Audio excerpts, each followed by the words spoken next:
Bueno, com han anat els entrenaments?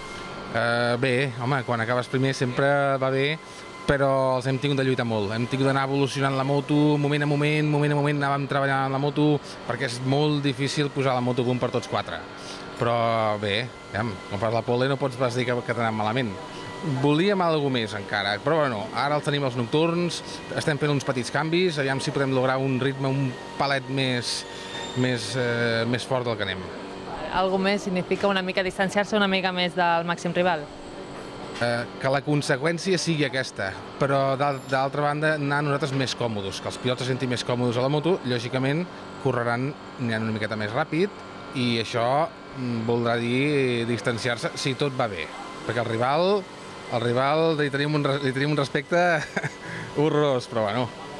Quin és l'objectiu d'aquest any? Evidentment, abans de venir teníem l'objectiu de guanyar i ara, després de fer els cronos i fer la pole, seguim tenint el mateix objectiu. Sabem que això és molt difícil. O sigui, aquesta cursa nosaltres l'hem guanyada 5 vegades, i sé el que és arribar, el factor sort és important, hi ha moltes coses. També l'hem errada diverses vegades, o sigui, hem tingut de tot una mica.